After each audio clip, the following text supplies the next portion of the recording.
La salida de Evo Morales del poder ha sido una de las noticias más difundidas durante fines del 2019 por los más medios. Sin embargo, no es la primera vez que en Bolivia aquellos que se autodenominan socialistas o comunistas fracasan. Hello hijos de PewDiePie, hoy veremos 5 personajes que Bolivia tumbó, si vale el término. Recalco que este no es un top y la numeración simplemente cumple ese rol. Número 5. JJ Torres, militar que asumió el poder el 7 de octubre de 1970 por medio del levantamiento popular con participación de obreros, organizaciones campesinas, el movimiento universitario y un sector de los militares leales a Torres. Torres González bautizó a esta alianza como los 4 pilares de la revolución, estableciendo un gobierno militar de izquierda nacional. Durante su breve gobierno se realizó la nacionalización de la mina Matilde y Las Colas y Desmontes. Expulsó a los cuerpos de paz de Estados Unidos. Ahora sí. Lero, lero, lero, lero, lero, lero, lero, lero, gringo bandolero. Lero, lero, lero, lero, lero, lero, lero, lero, gringo bandolero.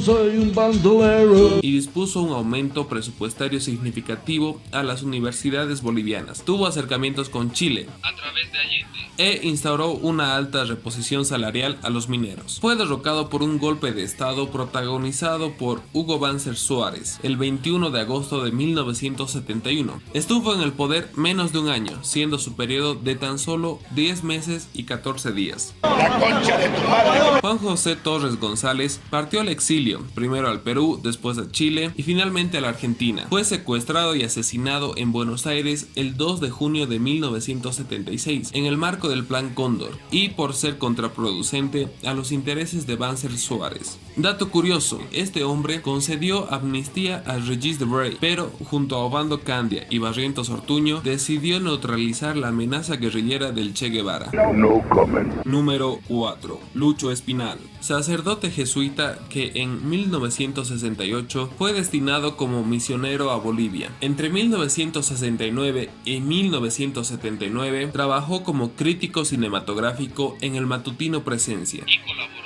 en la película Chuquiado. En 1970 adquiere la nacionalidad boliviana y produce el programa de televisión En Carne Viva en el canal estatal. Al año siguiente empieza a trabajar en Radio Fides, donde permanecería hasta su asesinato en 1980. En 1976 funda, junto a otros más, la Asamblea Permanente de los Derechos Humanos de Bolivia. Demostró que tenía calidad. En diciembre del año siguiente participa activamente en la huelga de hambre de 19 días protagonizada por las mujeres mineras. Ese mismo año entra como director en el seminario Aquí. En su labor pastoral en Bolivia se desempeñó como sacerdote jesuita, cineasta, comunicador social, periodista. Crack total. En enero de 1980, según pruebas documentales, el narcotraficante Luis Arce Gómez, junto al futuro primer narcodictador de Bolivia, general Luis García Meza, confeccionaron una lista negra con 115 personas que debían ser eliminadas antes del golpe de estado que perpetrarían el 17 de julio de 1980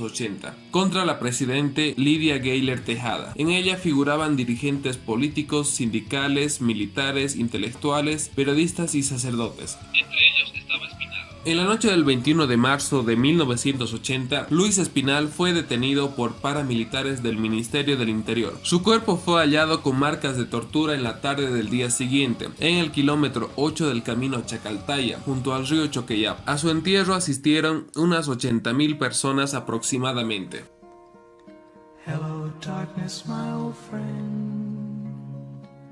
En junio de 2015, la Asamblea Legislativa Plurinacional de Bolivia creó la condecoración Orden al Mérito, Padre Luis Espinal Kempes, para reconocer a quien profese la fe religiosa y se destaque por defender a los enfermos, los marginados y los pobres. La Asamblea Permanente de Derechos Humanos de Bolivia ha abierto un proceso de beatificación de Luis Espinal Kempes en la visita realizada por el Papa Francisco en el año 2015 a Bolivia. Le pidieron apoyo para el proyecto. De hecho, en esa visita se pudo apreciar su legado, ya que uno de los regalos que le hizo Evo Morales a Bergoglio fue una réplica del crucifijo comunista que Espinal Kempes talló en los años 70. Mediante decreto supremo número 29067, cada 21 de marzo se conmemora el Día del Cine Boliviano, rememorando el aniversario del asesinato de Espinal. como un homenaje a la lucha del padre por los derechos humanos y la democracia en el país, y en el reconocimiento a su aporte a la cinematografía boliviana. Número 3. Quiroga Santa Cruz. Uno de los pocos autores que escribió fuera de los típicos tópicos que el resto de escritores bolivianos siempre decidió plasmar en sus obras literarias. Hijo de la denominada rosca del superestado minero, depuesta tras la revolución del 52, es reconocido como uno de los 4 mejores oradores de toda la historia boliviana, junto a Olañeta y Güemes, Baptista Caserta y Salamanca Borey. Cineasta, periodista, literario y político. Fue electo diputado por Cochabamba en 1966. En 1969 es nombrado ministro de Minas y Petróleo bajo el gobierno del general Alfredo Obando Candia y posteriormente de Energía e Hidrocarburos. Quiroga fue el autor de la nacionalización de la Bolivian Gulf Oil Company, de los decretos que establecieron el monopolio del comercio exterior de minerales y la obligación de entregar al Banco Central el 100% de las divisas generadas por las exportaciones. Al mismo tiempo enseñó ciencia política y economía en la Universidad Mayor de San Andrés. Te dije que sí tenía talento. Junto a un grupo de intelectuales y dirigentes sindicales fundó el Partido Socialista, que posteriormente se denominaría PS1. Cuando él era congresista, impulsó el juicio de responsabilidades al general Banzer. Queremos decir a todos que este juicio, como lo anunciamos en primer instante, es inexcusablemente un juicio político. Es un juicio de naturaleza política que solo la ignorancia política o la mala fe identifica con el juicio partidario o la expresión subalterna de enconos y resentimientos personales. Es juicio político porque es de naturaleza política el delito de que hay que juzgar. Es juicio político porque los administradores deshonestos del interés nacional, aquellos que se enriquecieron ilícitamente, aquellos que violaron derechos y libertades fundamentales, no incurrieron en los delitos mencionados y probados como personas privadas. Lo hicieron en el ejercicio de funciones públicas. Su pliego acusatorio contra Banzer incluía el emplear el poder invocando la representación de las Fuerzas Armadas que monopolizó en beneficio propio y de quienes le seguían. Lesiones a la integridad económica de Bolivia con una ley de hidrocarburos contraria al interés nacional. Venta de tierras fiscales en beneficio propio. Incentivo de inmigración racista a Bolivia. Detención, exilio y desaparición de opositores al régimen. Violación a la libertad de prensa. Asesinatos a sus ex colaboradores Andrés Selichop y Joaquín Centeno Anaya. Negociaciones con Chile contrarias al interés nacional. Y delitos contra la seguridad, soberanía e integridad de Bolivia. El general Banzer y quienes con él son responsables, aunque en distinta medida, de los delitos que hemos mencionado, intenta lo que ya se ha hecho costumbre en él y en sus seguidores, ampararse con una absoluta falta de valor civil en centenares de funcionarios a quienes atribuye el mismo grado de responsabilidad que él no puede eludir como expresidente de la República. No demuestra valor civil, no demuestra hombría frente a un juicio de responsabilidades como este, quien intenta convertir en responsable de delitos como los que hemos señalado al último subteniente de nuestro ejército. ¿Cómo responde un gobierno? Con banderita blanca, con pañuelito blanco, con florcitas.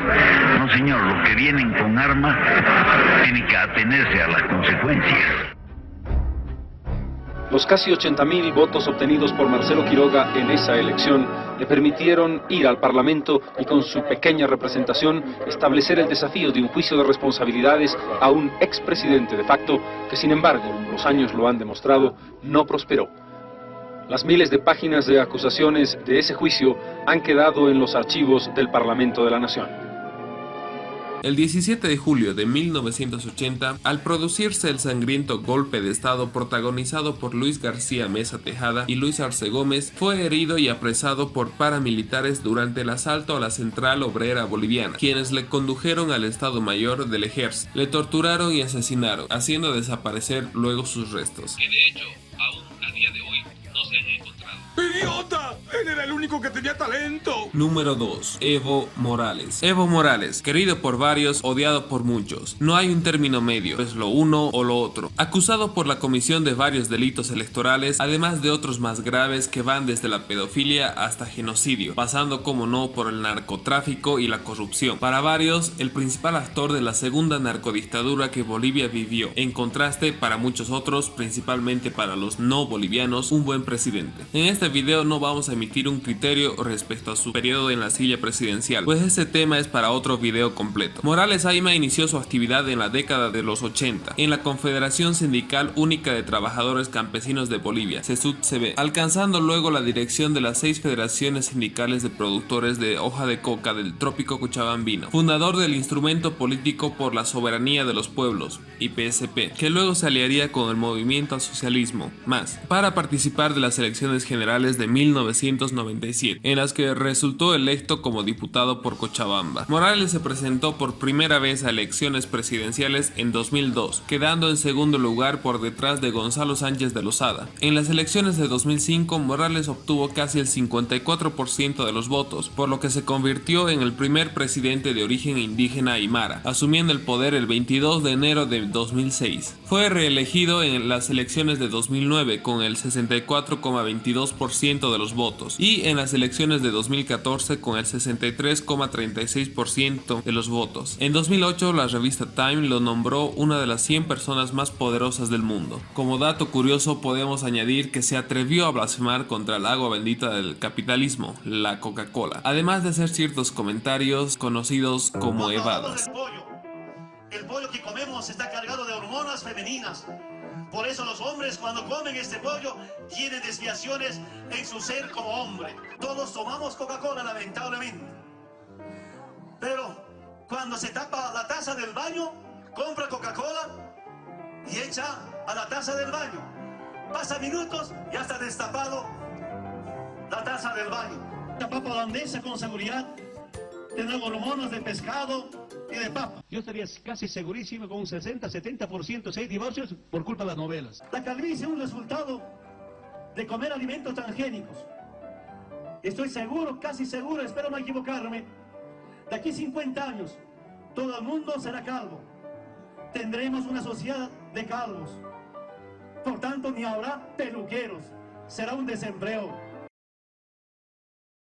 Pero no están a la altura de las circunstancias. Y pensó, menos mal que no soy cirujano. Porque el paciente que llegó se murió. El 10 de noviembre del 2019 renunció a su cargo de presidente debido a la fuerte presión que ejerció el pueblo boliviano. Aceptó el asilo político ofrecido por Andrés Manuel López Obrador, actual presidente de México, el día 12 de noviembre del mismo año. Arribó al Aeropuerto Internacional de la Ciudad de México, donde fue recibido por el canciller mexicano Marcelo Ebrard. El 12 de diciembre se trasladó a Argentina en calidad de refugiado, acompañado del ex vicepresidente Álvaro García Linera y otros ex ministros. Ay, ¿para qué te traje?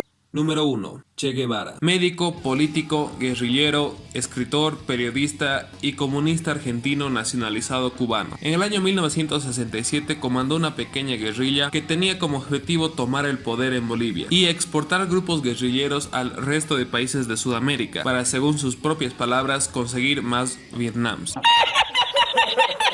Hincha la pelota. No pasó eso. Ni cerca. Si estaba llorando. Según él, las razones para escoger a Bolivia fueron 3. La primera es que tenía frontera con 5 países: Brasil, Argentina, Chile, Perú y Paraguay. La segunda es que el ejército boliviano estaba mal equipado y preparado, según sus estudios. Y la tercera es que a Estados Unidos no le importaría un país pobre y que no tenía nada que ofrecerle al imperialismo yanqui. ¡Ay, pero qué idiota!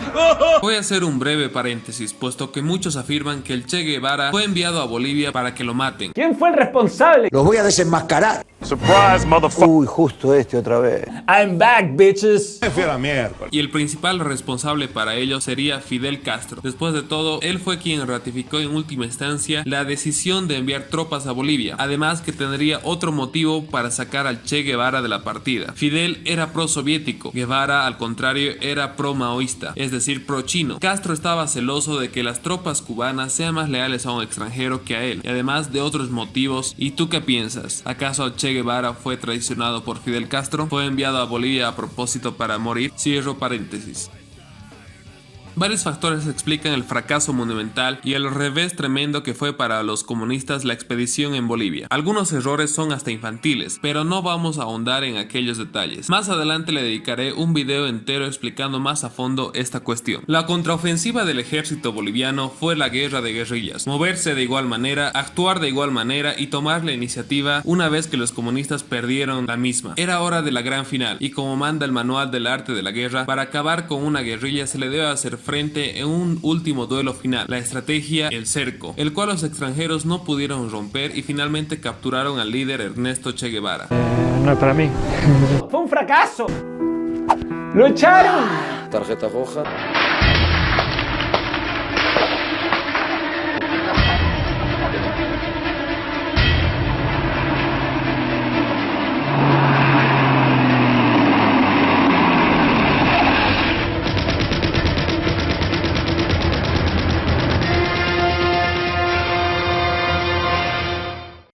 Extraordinario.